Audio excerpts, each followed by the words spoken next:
డైనోసార్లు అంతరించక ముందు మన తెలుగు రాష్ట్రాల్లోనే ఏ ఊర్లో నివసించేవో మీలో ఎంతమందికి తెలుసు? 65 మిలియన్ల సంవత్సరాల క్రితం ఈ భూమి మీద పడిన ఒక ఆస్ట్రాయిడ్ కారణంగా ఈ డైనోసార్స్ జాతి మొత్తం అంతరించిపోయిందన్న విషయం మనకు తెలిసిందే. కొన్ని లక్షల సంవత్సరాల తర్వాత మన తెలుగు రాష్ట్రాల్లో కూడా ఈ డైనోసార్ కి సంబంధించిన అవశేషాలు దొరికాయి. మొదటిసారిగా 1980లో తెలంగాణలోని మంచిర్యాల డిస్టిక్ లో ఉన్న వేంపల్లి అనే ఊరిలో దొరికాయి.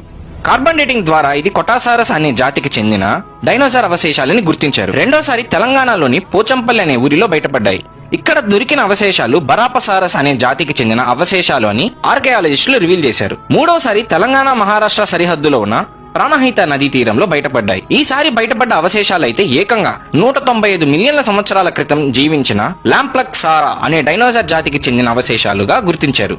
ఈ ప్రపంచంలో ఉన్న అతి పెద్ద ఏనుగు కన్నా 5 రెట్లు పెద్దగా ఉండే డైనోసార్లు కేవలం ఒక ఆస్ట్రాయిడ్ భూమిని ఢీకొట్టడం వల్ల అంతరించిపోయాయి. ఇలాంటి ఒక పెద్ద విపత్తు సృష్టించిన ఆస్ట్రాయిడ్ మళ్ళీ 2029లో